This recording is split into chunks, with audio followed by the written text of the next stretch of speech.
همه تو به خونه خدا خوش آمده. معجزه کلمه استغفرالله از زبان حضرت امام سفیان ثوری و امام حسن بصری. شخص خدمت امام حسن بصری و امام سفیان ثوری آمدن، دو تا امام بزرگ در همین معجزه واخورده بودند. از قحطی و خشکسالی شکایت کردند. حضرت در بیان راه چاره فرمودند استغفرالله زیاد گویید. بعد از او میگه جماعت دیگری آمدن از فقر و کمبغلی شکایت کردند. حضرت فرمودند استغفرالله زیاد گویید. جماعت سوم آمدن در محضر این دو امام بزرگ اک دو روایت در عصرهای خشونده آمدن در آمدن. حضرت ها گفتند که در حق ما دعا کنه که ما فرزند نداریم، چند تمام فرزنددار شویم. حضرت فرمودند که استغفرالله زیاد گویید. در تک منبر شدگی و حیران شدند در پیش دو امام بزرگ از زمانشان. حضرت سه جمعیت آمده یا دعا فرمودی فقط استغفرالله گویید. خدمت شما آمدن و شما همه را فقط گویید که استغفرالله توصیه کنی استغفرالله. برای چی این کار کرده که دیگر چی نگفته؟ حضرت ها هر دوشان در زمانشان که پیش عقیف هم گذشتگی هستند گفتن ما هر دی همین چنگ به آیه های قرآن گفتیم. ما چنگ به آیات های قرآن گفتیم، یگان چیز از قرآن بیرون نبرآمده.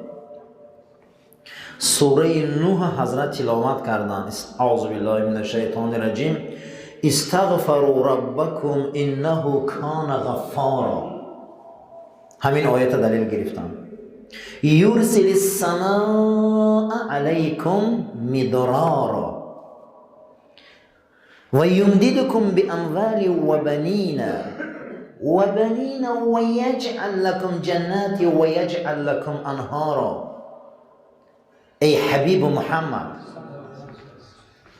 و ای نوح نبی من، از پروردگار خود همیشه استغفرالله گو، بسیار استغفرالله گو تا برای شما از آسمان رزق بارانه به واسطه باران. استغفرالله از آسمان باران می آورده. وقتی که گناه خلایق زیاد شما آسمان نمی باریده. گناه خلایق زیاد می شده آسمان به مورد می باریده. سیل عریم آمده مردم ها و ده ها را خراب می کرده. این همش غضب الله بوده. چی با فساد در جامعه ظاهر بشده. استغفرالله اینا نیست میکرده. استغفرالله اینا از بین میبرده.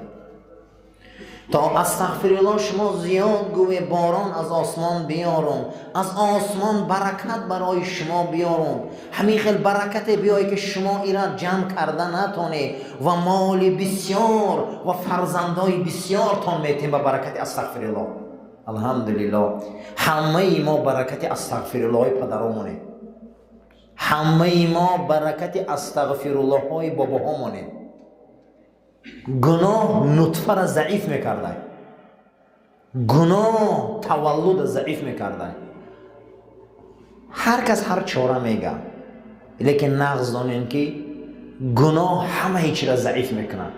روز لشکر اسلام با عنایت و سرلشکری سعد ابن ابی وقاص زمین قرطاس از دست فارسا میگیرند.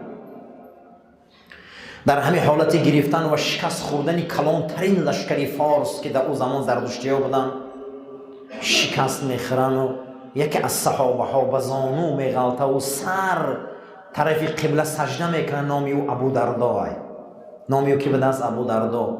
بعد گریه میکنن، زار زار گریه میکنه و سرش همه بردارن، سله را میگیره در زمین میمونه و به زانو میشینه و با گریه میکنه. بالای سرش همه اون ابرمردای تاریخ میبیاین میگن یا ابا دردا لماذا تبکی، چی گریه داری؟ ما غلبه کردیم، ما ظفر یافتیم، چی گریه میکنی؟ اشک شادی نگو نه، اشک غم نگو بله. و چی غم میخوری؟ و میگه ابو دردا روش تازه کرده خیست، گفت جنگاورای ما زور بودن یا جنگاورای فارس؟ گفت فارسا. گفت ما زیاد بودیم یا فارسا؟ گفت فارسا. تجربه جنگی ما زور بود یا فارسا؟ گفت فارسا. یرق اسلحه ما زور بود یا فارسا؟ گفت فارسا. زیره ها و جوشن برنجلت های ما زور بود یا فارسا؟ گفت فارسا. گفت خیلی چه شکست خوندم این قوای زور باشن چه شکست خوندن در این جنگ؟ میگه همه صحابه خب گو نمیدانیم. گو میدانی فارس چی شکست داد؟ گو نه. گو گناه شون چی شکست میداده آدم ها؟ گناه. گو گناهی مردم فارس امروز فارس ذلیل کرده به دست ما شکست خوردن. روز میشوه که گناهی امت محمد ظاهر میشوه. گفت تمامی کفر در اینو غلبه میکنه. امروز شکستی ما ای گناه همونه، پیشبخوری ما ای گناه همونه، آفت و بلاهاز بالای سر ما میبه ای جنایت همونه. سوره را حضرت خواندن و یجعل لکم انهارا. با برکت استغفرالله شما میگن من نهرها و بحرها را و تمام دهه ها را پر آب میکنم. و یمددکم باموال و بنین. با واسطه این استغفرالله شما مالاتون زیاد میکنم، برای شما فرزندای نازنین میتیم، بچه های خشروع میتیم.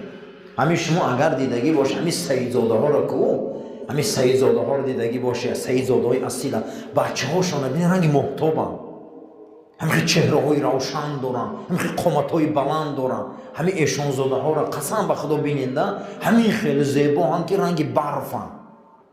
ما سال پیش حج رفتن بود در ستم 75 مدینه منوره آمدیم یک از سیدزاده ها را زیارت کردیم از نسل رسول اکرم دست. در سین 85 سالگی میبینی میگه 1 متر بدنش نور میبره، روش هم میبینی، ریش هم میبینی، چهرش هم میبینی. در نیم ساعت درس اخلاقش همه گریه کرد. یک انسان هر روز می آمده است در همونجا از نسل سادات بوده است، در همونجا می آمده است بین عصر و شام همونجا فقط قرآن خوانده میشه، تعلیم داده است. 85 از خود ازبکستان و تاجیکستان و قرقیزستان و قفقاز همونجا مردم برای زیارت همون نسل رسول آمدیم. با میلش از نسل سادات با نوازاده ها و خاندانشان بخارای شریف بوده است. همونجا کوچ بسر رفته بودن در زمان همین آمدنی روس. همین خیلی انسانی شریف، همین خیلی پاک، همین خیلی انسانی که به عینک در اون سین قرآن میخونه. برکت استغفرالله فرزندای خشوع، برکت استغفرالله دسترخوانی پر، برکت استغفرالله این برکت استغفرالله این کارو پیش میروه. برای همین استغفار زیاد کنه، گفته استغفار زیاد کنه که مالتان میتیم، فرزندتان میتیم، باغتان میتیم، خرسندتان میکنم، نهراتان میتیم، چیزی بخواهید با برکت استغفرالله میتیم تون.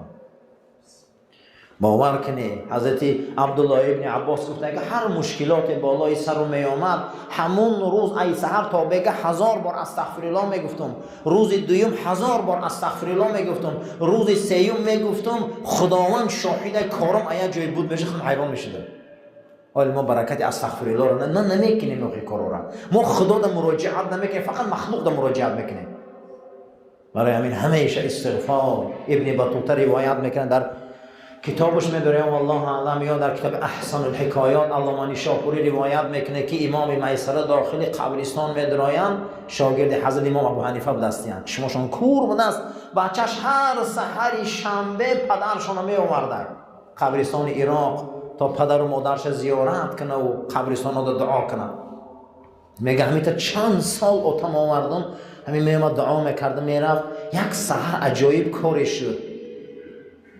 مردم میگه اوتام در اومد و یا سلام داد اهل قبر دو 2-3 قدم رفت و من او برای تماشا رفتم. آمدم که هم خندیده است بعد از اندک با همیقه گریه کرد. آمدم گفتم اوتا پدر جان یکم بار من حالت خیلی ندیدم، هم میخندی هم گریه میکنی، چی گم بود؟ گفت فرزندم وقتی تو منو موندی و وقتی من سلام دادم همه قبرستان سلام من جواب نگرفتن. نگاهشان کردم همه روحا خیستن بالای گوراشان دست دادن و سلام من جواب نگرفتن. یا روحیاش ای دنیا گذشتگی پیش ما آمده گفت امام ایسر خوش آمدی، تو میدانی که برای چی من و همه ما که بین که هزارها آدم خوابه ما سلامت را جواب نگرفتیم، هر کس سلامتی هر کس جواب میگیره گفت 30 ثواب میگیره. آخه برای مرده ها ثواب دیگه بسته شده گیه، ما دیگه نمیتونیم ثواب کردن، ما منتظریم. تو ما سلام دادی تو ثواب تا گرفتی 30 تا، اما ما جواب ندادیم بلند که ما ثواب نمیگیریم، برای همین خب ایستادیم. همین گپ شونده که فهمیدم که مرده ها دیگه هیچ کاری ثواب کردن نمیتونستن. من همین گریه کردم که چون آدمای زندگی قدر زندگیشون نمیدونن، چون همین زنده ها قدر زندگیشون نمیدونن. آخه نخواه همین زندگی فقط غیبت کنی باشه، نخواه زندگی فقط هم لق باشه، نخواه زندگی هم کاری به معنی باشه. آدم باید قدر زندگیش دان. آخه آدم نمیتونی سر بعدی مردن ثواب کرده، نمیتونی دیگه، نه الحمد خونده میتونی، نه قل هو الله خونده میتونی. حتی که حالا بعد این با یه روایت میکنیم از تابعین بزرگای، برای همین میگه گریه کردم که قدر بزرگی تو ندانه. بعد از او برای ما یک روحی دیگه آمد گو امام ایسر ثوابی 4 حج در یک ماه مبارک تان شود. و من گفتم که حج در ماه خودش فرض ثواب داره چه خیلی. اگه هر نماز جمعه میدراکو صبحوش ای تمامی آسمان ندام به زیر عرش الهی که امروز زنده ها ثواب یک حج میگیرن در جمعه. اما شما مرده ها حسرت زده، همین قبرستان ها در ندای ملائک میبیا که زنده ها امروز ثواب یک حج میگیرن. بعد از اون میگه حضرت من خندیدم که وا همین خیلی ما ثواب میگرفتن در وقتی نماز جمعه می اومدیم. جمعه ثواب یک حج به دسته، حج فرضی ثواب بشه.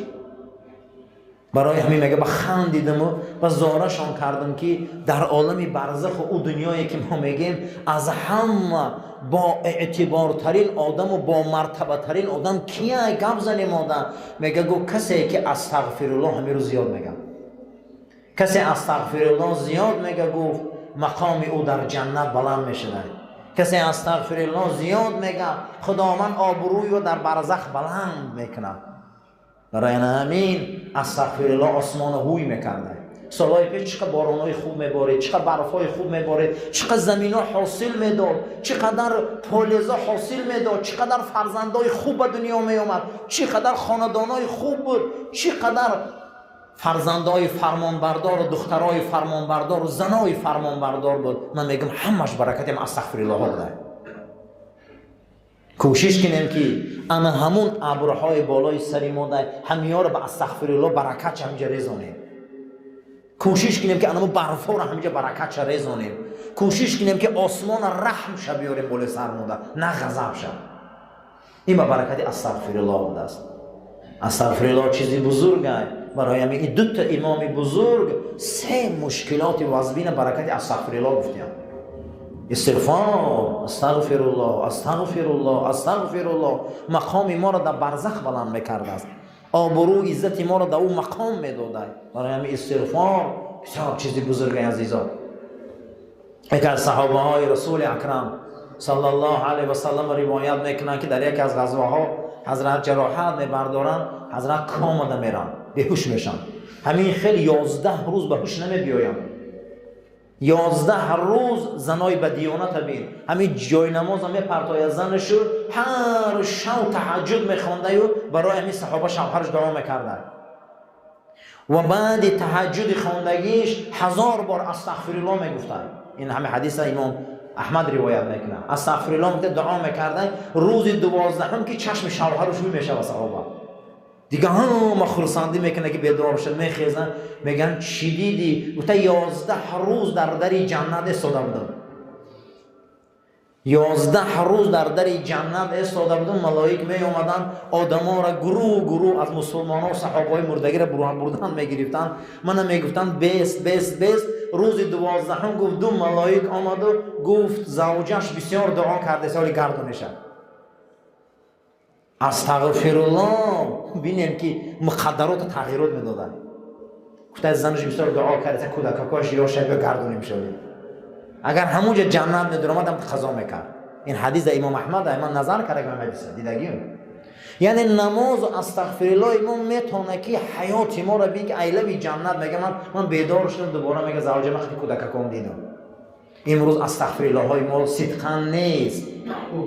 اگر کسی به استغفرالله میمرده، حتی که روایت ها می بیاره که ای ضمن آیه مبارکه قرآن، کدام آیه مبارکه بود؟ اعوذ بالله من الشیطان الرجیم بسم الله الرحمن الرحیم. آیه مبارکه فراموش شد. یعنی که پروردگار در همون قرآن در آیه مبارکه می آورده است که حتی که آسمان و زمین و تمام کوه‌ها برای آدمی استغفار کنه و آدمی که در جاش ذکر میکرده بعد مردنش 40 روز همونجا گریه میکرده که این آدم استغفرالله میگفت. آخه انا همین مسجد جای استغفرالله های، این مسجد جای مقدس های، مسجد جای استغفار های. باید ما و شما درونیم استغفار کنیم، استغفرالله گوییم، زیرا که گناهامون زیاد های، گناهامون به حد بسیار های. کلمه استغفرالله همینه چیکار میکرده؟ میسوزانده. برای همین این دو تا امام بزرگ این قصه ها رو و این چیزای شیرین برای ما و شما امر کردن که به استغفرالله نباشه. در یک روایت دیگر آمده است، این روایت امام احمد است که وقتی بنده ای دنیا میگذشته در لطه های جنتی میپیچاند روحش. او لطه ها که چی خیلی میگه از بوی عطر او 7 طبقه آسمان بو میکردن، مست میشیدن آسمان. و میگفتن کیرا آوردن؟ میگفتن اهل استغفار بود آورده میشن. حتی از بوی خش او، از بوی روح او که دقیقتی بوده، خوشبو بوده، به درگاه خدا می آوردن. بوی همون میگه همه را مست میکرده. در زندگی نامه خالد ابن ولید می بیارن که حضرت عمر ابن خطاب شب می برا میگه و آسمان نگاه میکنه، میگه اصلا پیک فیرات کن. نبیاره با می نویسن نامه. میگه چی بایی نامه در سراسی میگه زمین شام راو. میگه چی با؟ میگه زمین شام راو که آسمان برای من از بوی معطرش خبر داده است که یکی از اولیا رختی سفر داره. انا همین تیز میبری و میرسانیش. انا همین خبرم در بالای سرش میکشایی. میگه در حال میپیچونه و حرکت میکنه ملکشان. میرسن میگن کیای؟ میگن امروز با کام مرگ مبتلا. میگن خالد ابن ولید. حضرت مدرویا که با کار خود شد که چی کاره؟ ای همین مردنش ایزو کشیده است. میگم خیلی نگاه کرده طرف صحابه گفته که منو بلند کنی، منو بلند کنی. میگه بلندش کردیم، درستش کردیم. بسیار حضرت اندامش کلام بوده، پهلوان بوده است. بعد از اون میگم خیلی نگاه کرده سایو گفته که من رنگ شتری رنگ مرده استم، من ای مرگم روزی نیستم. من فقط آرزو داشتم که در معرکه های جنگ مرا مردم برورم، لیکن امروز برای من مرگی شتری لنگه. دامن ما بالا کنه مردم تماشا کنه تنی منم. میگم خود دامنش برداشتن که از ایزی نیزه و شمشیر بدن آبادی نداره. گفت برای بزدلا گوی مردن نترسن، برای بزدلا گوی مردن نترسن. چی های مردن میترسن بزدلا؟ میگه همین خیلی صحبت کرده و گفت پیشی تیرزه برای من. میگه پیشی همون تیرزه کلان بردن مهرین. آسمان نگاه میکرد تاریک. میگه آسمان ابر رنگ غوسقتی. میگه نه به قدر سخنهای عمر رسیدم که باید حق بدن. من قطعا این توحوزی را ساز نمیگرفتم، لیکن باید حق بدن. با امیرالمومنین وصیت مرسانه که من 4 زن دارم و کودکان بسیاره، کودکای من رسیدگی کنم. بعد از این صحبت هم میکنن و حضرت همین خیل از بعد که این پیک میرسه میگه این پیکی امیرالمومنین آمد و میگه همین خیل که گریه داره، زار میناله و میگه چی گریه میکنی؟ میگه من در دمی جمع میگه یک گرمی هست که میسوزانه همین جمع و میگه امروز اون گرمی رو میگه آرامش من آوردم پیش امیرالمومنین. گریه نکه بسیار. میگه چیه؟ نویسته به نام خدای بخشنده مهربان از عمر فرزند خطاب امیر مومنان از زمین مدینه و یکی از بزرگترین سرلشکرهای اسلام خالد ابن ولید روز در حضور رسول اکرم بودیم صلی الله علیه و سلم. خرمازاری زیاد همه ما نشستگی بودیم، صحابه زیاد نشسته بودن. حضرت فرا آمدن و در هنگام من اشاره کردن پیشان آمدن. گفتن عمر یک امانت در تو میرسانم، این امانت به صاحبش میرسانی. هر دوی اونها رو در وقت مرگش میگی. چیه گو یکم بگو که روز قیامت خداوند تمام علما را جمع میکنه، بیرق علما را در دست معاذ بن جبل میتیه. تمام علما در زیر بیرق معاذ بن جبل میخزن، عالم صحابه بود. و بگو که روز قیامت خداوند بیرق شهدا را بلند میکنه و بیرق شهدا و رئیس شهدا خالد بن ولید میمونه. بگو که انمی وعده را میتین، همین وعده را میفهمه و ابن ولید جانش میبره، خبر نمیشه چیکاره.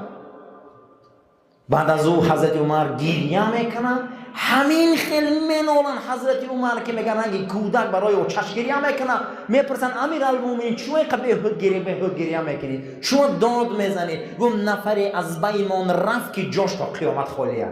تکبیر الله برای آن همین عزیزو، نفری ای بینمان رفت که جاش خالیه. برای چی امیرالمومنین؟ گفت برای که شبها تا روز او استغفرالله میگفت، او استغفرالله میگفت خداوند برای او و سپاهیاش کشایش داد. برای همین عزیز استغفرالله زیاد گوییم، استغفار زیاد گوییم. استغفار برکت میبیاره، استغفار قلفا را میکشاید، استغفار بیماری را نقض میکنه. مایلا استغفار هم خیلی بود است که رنگ ابن ولید آسمان برای ما گریه میکرده. این استغفاره. امروز بحث مناظرمون درباره برکتی استغفار بود. اللهم اعنا علی ذکرک و شکرک و حسن عبادتک. پروردگار ما را برای راست هدایت کن و ما را اهل استغفار گردان و از آفت بلا کلفت ما را نگهبان باش. آمین یا رب العالمین. صفا را راست گیرید، تلفناتون را خاموش کنین.